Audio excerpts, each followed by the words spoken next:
Hello, Big Nose Buddies.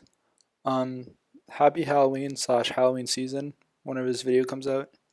So originally this video was supposed to be FNAF Part 2 for October. However, I got really busy and I forgot how long it took to record and do the first FNAF video. So that video will probably be out around the end of the year now, but it will definitely be coming out at some point. But I thought October, we should still talk about something spooky. And the FNAF movie came out, and your boy watched that opening night. So I thought, why don't I make a completely different video than normal?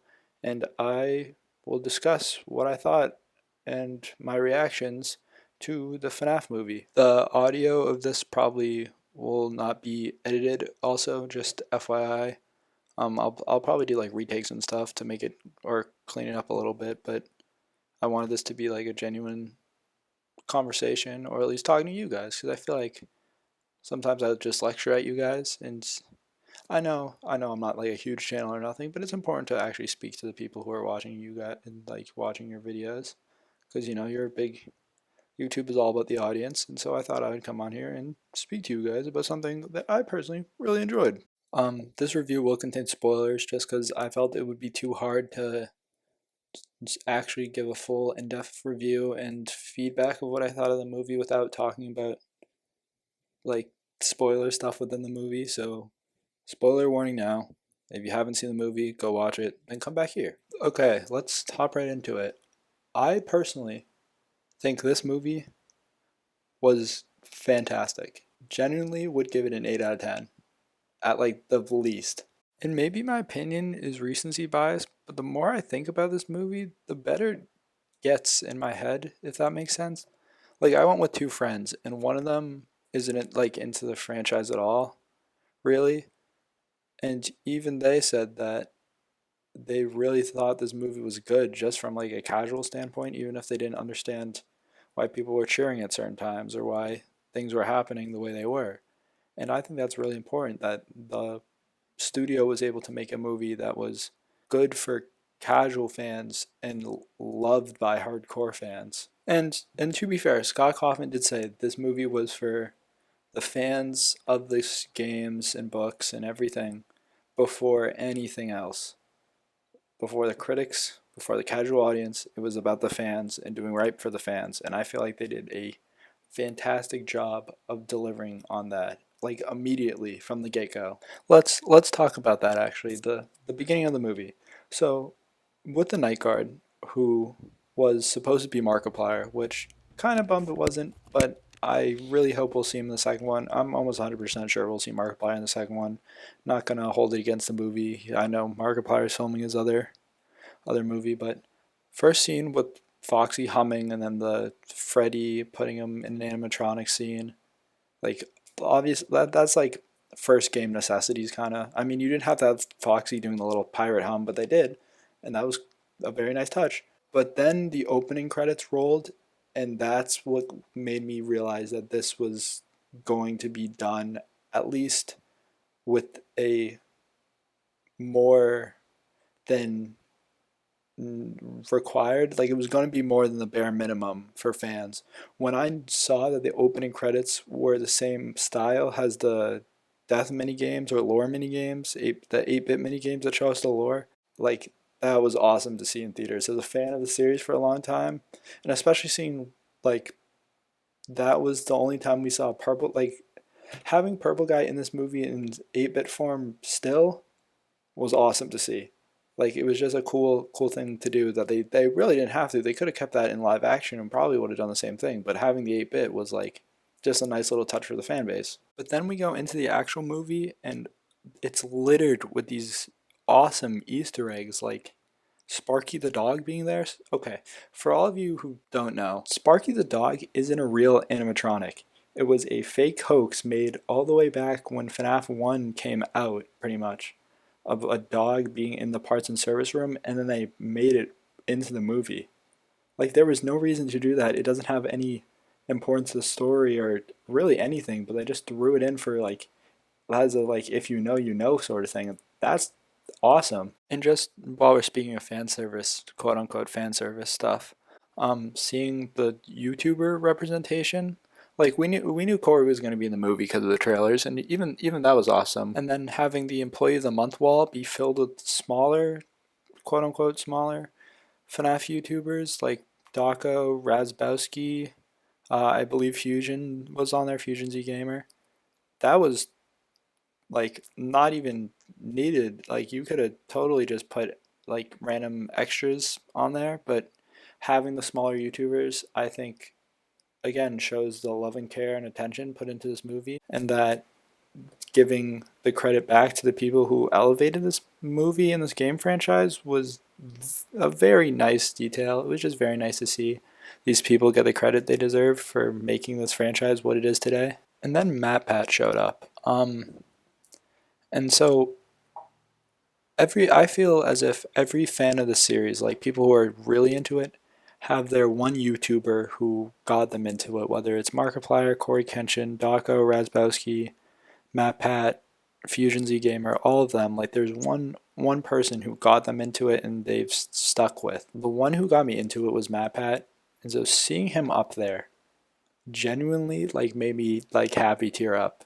because because the whole thing was it was a surprise. Like he was trying to keep his appearance a surprise, and so he had pretty much the entire internet fooled that he just wasn't in this movie until the movie came out. Seeing the guy who got me into this franchise and who has done so much for this franchise, the guy who's pretty much studied this franchise front to back, seeing him get the credit he deserves in a speaking role, even if it's only 3 lines, like I was happy to see him at all, and like genuinely, I felt the seeing him. I had the same feeling of seeing him in the theater that I did seeing Andrew Garfield and Tobey Maguire show up in No Way Home, and I didn't think a movie would ever make me feel like that again. And he even got to hit the "It's just a theory" line. Like, come on, man! Blumhouse, Scott, everyone involved knew what they were doing.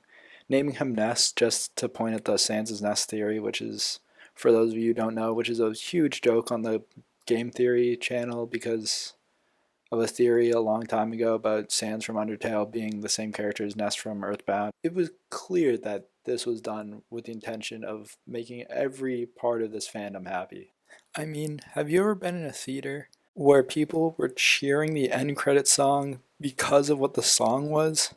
Probably not, but when the Living Tombstones hit, everyone in my theater started cheering.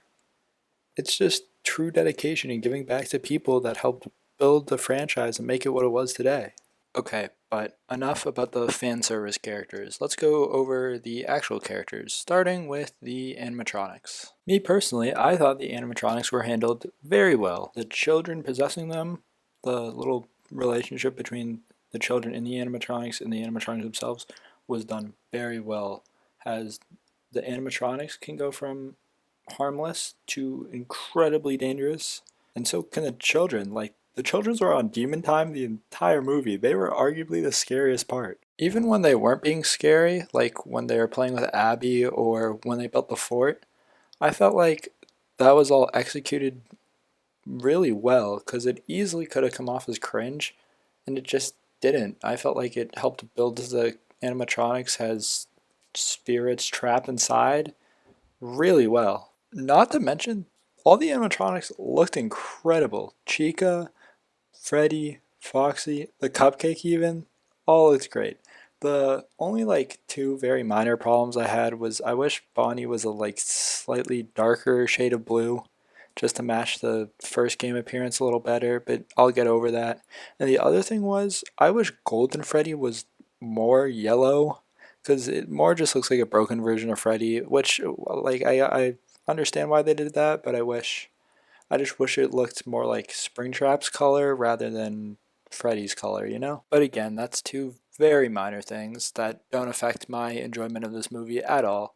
And really, like, both Golden Freddy and Bonnie still looked amazing, no matter what shade of blue or gold it was. So then there's the human characters. Mike's probably good. First place to start. I think Mike was done as best as he possibly can. As a character, we've never really like, because obviously it's like in Pokemon where you're the silent protagonist and you're supposed to fill in that role and make up the personality. Like it's kind of the same thing with Mike, but I think Mike was done well. I thought the story of him dreaming to try and figure out what happened to Garrett, his younger brother, was very clever. Has another clever way to make another reference to the fandom with the dream theory. Um, I thought that was clever, and I think it makes him in the long run more likable than the Mike in the games actually, because of what happens to the crying child in the game due to Mike compared to what happened to Garrett. Like Garrett's was an accident from a younger child compared to the game Mike, who bullied the crying child into getting bitten. I think that's a good character fix and something that works in favor of the movie and not against it. And I think Mike was very interesting, and I think the actor did a great job portraying the character. And then Abby. I liked Abby. I thought at the beginning she was kind of unlikable. Like I get it, she's a little kid, but they explain it away later in the movie that like, oh, their family's been through a lot, and it's just Mike taking care of her, and Mike isn't totally fit to be a caretaker. So I can see why Abby would act that way, but I feel like her interaction with the animatronics and just understanding them was a good character building thing. I think her excitement towards the restaurant was also perfectly done, because obviously a kid's gonna love an arcade Chuck E. Cheese type place. I mean, even the people who like built the set of Five Nights at Freddy's were excited to see the final product. So I thought that actor did a great job of that, and I think Abby played a good parallel to Mike, as she seems more positive throughout the movie. Like she had that like childlike hope compared to Mike's sort of hopelessness. Not hopelessness, but he had a more pessimistic tone towards everything, and then Abby had the optimistic tone later in the film, at least when they started going to Freddy's together, and I feel like that balanced out really well. And I think Abby did very well, and I'm excited to see what they do with her character later in later films, if there are one, which hopefully there will be. Then Vanessa. I liked Vanessa's character, but like I like the twist that she was Afton's daughter. Cause that I'm sure will have future story purposes if there is a future for these movies. But like her redemption of it was sort of weird. Like I felt like her redemption was too fast, if that makes sense. Like it was heavily implied like she was cleaning up after Afton, and that she sort of had an involvement of making the children go missing. So like that was kind of I don't know, kind of bad on that part. I feel like that was kind of rushed, but everything else about Vanessa was good. Like I liked her bond with Mike and how she could go from chilled to being very serious. That was I think that was a good character touch. But yeah, hers was kind of weird, and I hope they expand on hers a little bit more in the future. Then we get to Matthew Lillard, the man himself. I wish they gave William Afton more screen time and built up to him more. I feel like Springtrap slash Spring Bonnie kind of just comes out of nowhere with like minimum build up, which kind of stinks because the Springtrap suit looks awesome. I mean, it's not Springtrap just yet, but still, the yellow bunny suit, Spring Bonnie suit looks awesome, and I felt like he was a very intimidating villain, but we didn't get to see a ton of him. But I'm sure, obviously, since he's Springtrap, if they decide to make more movies, then he's going to be the main antagonist. So hopefully, we'll get to see Matthew Lillard shine as he usually does in every movie I've seen him in. So, and yeah, that's about everything I thought about the movie. But you know what? Let's go over what I would want to see in a sequel, because I have an interesting idea for it. I think we don't go to FNAF 2. I think we instead skip to FNAF 3.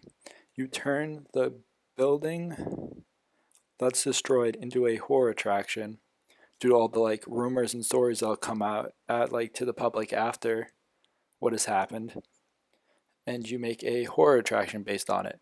There you can add the scarier animatronics like the puppet and Mangled, who were found over time or something, and then that's how you get Springtrap back into the mix. Because I think going to a prequel would be too confusing, if that makes sense.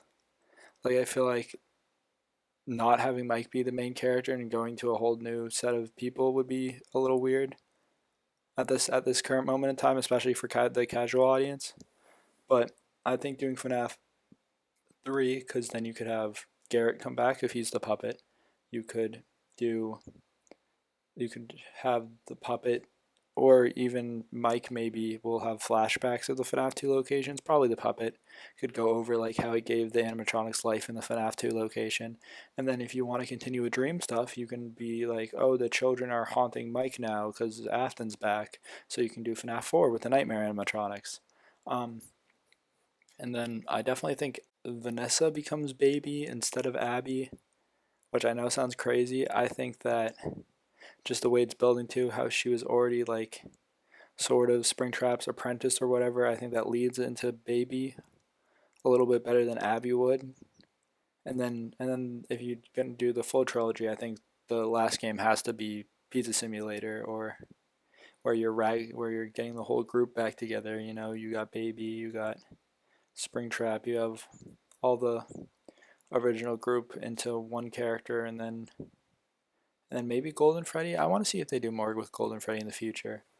And then cameos. I want to see Matt Pat back because I think that would be cool. I would like to see Markiplier in this movie, and I think we really missed. If you do FNAF 3, I think you can have Jack Black be Phone Dude, or put Jack Black in this movie. I just think he kind of deserves a spot in the sequel. And personally, I would love to see that. I think he would be down for it. I'm sure he would be down for it. So I don't know, just ideas I'm throwing out there. But yeah, that's my review of the FNAF movie, and let me know if you agree down in the comments. But that's all for now. Thank you for listening. If you've gotten this far, you know how much I love to ramble on about this series. Speaking of which, I have FNAF Explained Part 1 up on the channel. In case any of you are new, I will have the video card at the end of this video, so you can go and watch it when you're done with this one. I also made a video on the history of Grimace, because the McDonald's history is super interesting. So if you have any interest in watching that, that'll also be at the end of this video.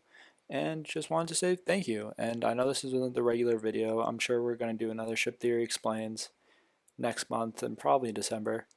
But yeah, I'll try and get back to, I think once a month is probably the best way of doing videos. So I'll probably try and stick to that.